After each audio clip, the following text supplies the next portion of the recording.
Ladies, y'all put some space in between y'all. And many of our women prisoners who would not be gay or lesbians in the free world are in fact drawn to each other here, and that ultimately actually into lesbian sexual relationships. When I first came to prison, about a year after I was in prison, I started being with women, probably for affection. It is a rule violation for inmates to have sex in prison. I love you! When we see it, then they are punished. Because of that. We can't have it. I'm the wife. They don't tell you about this part when you catch a case. But inside women's prison, there's a common slang. I have this expression called gay for the stay and straight at the gate. Real talk, behind those walls, loneliness hits different. And I'm talking about a type of lonely that'll make women do things that are crazier than anything you can imagine. Some of y'all think you know what prison love is. But what I'm about to break down, this ain't what you see in the movies. This is what actually goes down, and I mean deep down, when you take everything from someone, their freedom, their family, their touch.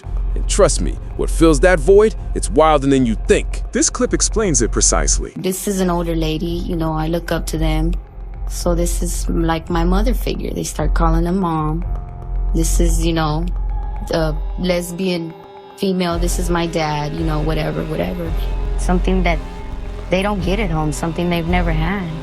And in here, the relationships are much more close because you're so enclosed, and you see these people every single day, no matter what you do, you know? So you build these bonds with people. All right, so let's break down this loneliness thing, because this is where most people get it twisted. See, when you think about being lonely, you probably think about being home alone on a Friday night, right? Maybe scrolling through Instagram, wishing you had plans. That ain't even close to what we're talking about here. Prison loneliness, that's a whole different beast. And for girls, it hits different. Hey guys, what's up? So I want to say, it is very true that everyone is gay in prison. The prison that I was in, there was no straight girls. Everyone was gay for the stay. Alright, like facts, like everyone was. Like you come in straight and you leave like gay, and then you're straight again whenever you go home. Picture this. You wake up every single day to the same concrete walls, same faces, same routine, no privacy. Can't touch nobody you love. Can't get a hug from your mom. Can't feel safe in somebody's arms. Now multiply that by months, years, sometimes decades. Your brain starts doing something wild when you're deprived of human touch and connection that long. It literally rewires itself to survive. And for women especially, they're wired for connection, for intimacy, for bonding. To explain this, let me paint you a real picture. I think women have like a bigger rate of going to prison and turning gay, right? Like than men. Yeah, straight at the gate. Yeah. Gay for the stay. Gay for the stay. Yeah. So you find yourself a girlfriend in there? A couple. What's a prison relationship look like? It's weird. It's got to be weird, right? It's terrible. So you live in different cottages, you know, like units or whatever. Like, so if they find out that's your girlfriend, she got to go to another unit, and you can bet your ass she's fucking somebody in another unit for sure. That's gonna happen. So you know, they didn't last very long because once you got caught in the relationship, they got to move your boo away from you. So now you got to move on, and you know, sometimes people would have like out of cottage girlfriends and in cottage girlfriends, and you navigate. That sounds like a lot to keep up with. It was a nightmare. And can you hook up in prison though? Isn't it hard to do? Like, cause there's somebody always around. Like, it's hard, but it's not. Like, there's like 2 COs for like every 400 girls. So. Okay, but what about other inmates? Like, you just have to like. Well, you have them like 6'5" for you. Okay. But they also tell on you, so you know, it's like terrible. It's like the quickest 5 seconds of your life, and you think it's like great. And you think it's like, yeah, it's exactly. And it's a dirty shower. You can't touch the walls. Like half the time, there's tampons floating down the drain. Like there's zero romance about that. Yeah. Zero. Have a hot date in the shower. Yeah, it doesn't sound very hot to me. No. It's not doing it for me right now. No. Catch something for the shower. Yeah, it's definitely not Orange is the New Black. You know? Yeah. You got the girls coming back from visits, pooping in the shower because they didn't got drugs on their visits. So Man. There's nothing like romantic about shower sex. Yeah, no wine and dine whatsoever. No. Was it always in the shower? I mean, some people would have sex on the toilet, but that was like Oh below my God, no that was below thanks. my standard. Like, But you I'm know, thinking like the tampon shower was like better than 2 COs per 400 girls. There's gotta be. Was it like an open dorm? Oh yeah. So, but so I'm like each thinking side was though, like 200 bunk beds. and there had to have been an opportunity for like to use a bunk bed to. You know. Oh yeah. Girls would like put sheets up and stuff. I just was never like that brave or pressed. And some of the COs was like cool, and some of the COs was having sex with inmates. We're talking about fingers. Yeah. We're talking about fingers here, right? For the most part, Yeah. right? So like, It's pretty doable anywhere. I feel like they would have yeah. sex on the yard. Like, it didn't really matter. Yeah, anywhere. Yeah, anyway. I just had standards. Now here's how it actually goes down. It usually starts innocent. 2 cellmates talking late at night, sharing commissary. Maybe one's having a breakdown, missing her kids, and the other one's there to comfort her. That physical touch, even just a hand on the waist, it triggers something in your brain that's been starved. Next thing you know, These 2 girls are getting it on. Around me. Now I'm on the top bunk, so I could see all the other women on the top bunk. So I know where the general vicinity and the moaning starts. some of these relationships get deep, dog. Like really, really deep. But here's the thing. Loneliness is just the beginning. Because some women take this survivor thing to a whole different level. And what they're willing to do, that's where it gets really crazy. We have a good relationship. We've been together about 2 years. And for a relationship in here, it's good. Known couples aren't usually housed together. But we manage to connect sometimes. You know? Yeah, there's a way around everything. So you get in here and you don't have anybody, you don't have anything, so you just sort of cling to somebody. And women are more affectionate or whatever anyway. So it looks like normal couples on the streets, but it's all women. Some look like boys. So yeah, they shave their head and they walk around like a little boy. Yeah, they even hold themselves like they're something down there. I'm the wife. We spend our money together. I shop and get our stuff and cook our food every day and make sure she has her stuff. We do everything together, everything. You know, so whatever she's involved in, I'm involved in. Now this next part, most people don't want to talk about it, but it's happening in prisons across the country every fucking day. Here's something most people completely miss about prison. The power dynamic is everything, and I mean everything. COs control your whole life like puppeteers with broken strings. When you eat, when you shower, with whom you shower, if you get phone calls, if you get yard time. Basically, they can make your bid easy or they can make it hell. So what do some women do when they realize they got something these officers want? They use it. This ain't about love. This ain't even about attraction most of the time. This is pure survival and strategy. These women start small, extra attention, lingering conversations, compliments, maybe asking for small favors, an extra blanket, an extra tray of dinner. And most COs, especially the male ones, they work in long hours, dealing with stress or they fat wife, or maybe they got problems in life. So when an inmate starts showing them attention, making them feel special, some of them fall for it. Next thing you know, that CO is bringing in contraband, cell phones, drugs, food from outside, money getting put on commissary accounts. And in exchange, sometimes it's sexual, sometimes it's just the promise of sexual. Either way, that inmate just leveled up their whole situation just because that guard started thinking with his dick. There's a lot of cheek busting going on up in the female prison. You know, you might work for the, what they call him? The warden? The warden. You know, work in the warden's office. They get Because these women, they know they're in prison. These dudes do not have no problems busting up in the women. They have no problem. They getting that. And they got about 500 of choices to choose from.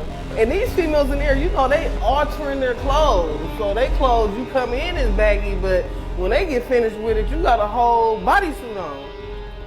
Yeah, so you walking around, you can see it all. Here's an inmate explaining it. Did I have pretty privilege in prison? Yes, I did. I'm not gonna lie, and I'm not everybody's 10. Everybody has types. I'm not everybody's type, but I was some people's type, and so I had some advantages because I looked a certain way. I don't have, you know, a super curvaceous body. I'm thin, so I got my uniforms altered. As vain as that might sound, I literally had them altered because I wanted to feel some semblance of femininity. I was gonna be in there for 10 years. I wanted to feel like a girl at some points, okay? But let me just tell y'all something. There is a downside to pretty privilege in prison. You're in there with a bunch of females. Y'all already know females get in their feelings. They have these emotions. We go through it. So you could literally gain a hater like instantaneously, someone you've never talked to, just because they're jealous of how you look and just because you're getting more attention than they are. And people that are jealous and angry, they might try to cut you in the face, they might try to beat you with a lock. And so having pretty privilege in prison or looking a certain way or having certain advantages, it could also get you hurt. And it's a dangerous position to be in if you do not use it in the right way. So you have to be careful and walk a tight line, because pretty privilege may open some doors for you, but it also, it'll bring some people your way that you might not want your way, okay? So that's the lowdown on pretty privilege in prison, y'all. Yes, it exists. Yes, I had it to a degree. And yes, it can be very dangerous. I love y'all. The more you know, knowledge is power. See y'all in the next one. I got more attention because I was beautiful. But here's the coldest part. Some of these women, they got multiple COs competing for their attention, playing them against each other, using one to get phone privileges, another to get drugs, another to get information about when shakedowns are happening. It's a whole chess game. And the women who master it, they living better than 90% of the prison population. But that's just the beginning. After these hoes skillfully persuade dumb CO to get basically anything you want, then they start playing big. Here's something most people would never believe if you told them. Women are running full CashApp operations from inside prison. No phone, no computer, no freedom.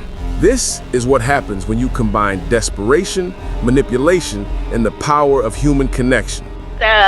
My name is Sabrina. I'm 32. I'm here at Sticky in Boise, and I have 2 years to do. I'm 32, and I'm looking for people to just chop it up with, just keep it live and entertain me and shit. So if you're down for that, hit me up on JPay. My number is 126113. I would love to hear from you. I got enough time. Alright, bye. Hey guys, what's up? My IDOC is 141651. Okay, so I'm in a legal bind and I'm having some issues with board and some nonsense is going on, so I'm actually reaching out to find maybe some legal support, law students, lawyers, anybody who can help me. Anybody reach out and I'll let you know what's going on in detail. But again, it's 141651, and thank you for even listening. Hi guys, what's up? My name's Chelsea Jones. I'm in prison in Idaho at SICI. My IDOC number is 123796. You guys can add me on jpay.com. I'm just looking for someone to get to know and see where it goes. I hope to hear from you guys. Some of these women are making more money locked up than they did when she was from the streets. Here's how it works. Remember those relationships we talked about? Some of them extend to the outside world. A woman inside might have a girlfriend on the outside. Or maybe she still got dudes who were checking for her before she got locked up. Maybe family members feeling guilty. So they start working these relationships. Maybe I need $50 for commissary. I'm going through it. Can you send something to help me out? If you really love me, you'd make sure I'm good in here. And people send it over and over. Sorry, let's call them simps. Some of these Cash App accounts got hundreds, sometimes thousands being sent every month. The most strategic ones, they got their prison girlfriend managing everything from the outside. That woman on the streets becomes like a business manager. She's collecting money, managing relationships, keeping track of who's sending what. Sometimes she's even talking to multiple people, making them all think they're the only one. It's a whole operation. And the craziest part, some of these relationships are real. That outside girlfriend actually loves her partner inside, but love and business got mixed together. Now she's running a hustle to keep her girl comfortable and maybe even profiting herself. Think about that for a second. A woman with zero access to technology, locked in a cell, still found a way to generate income. That's not about being a criminal. That's about survival instinct being so strong that people will find a way no matter what.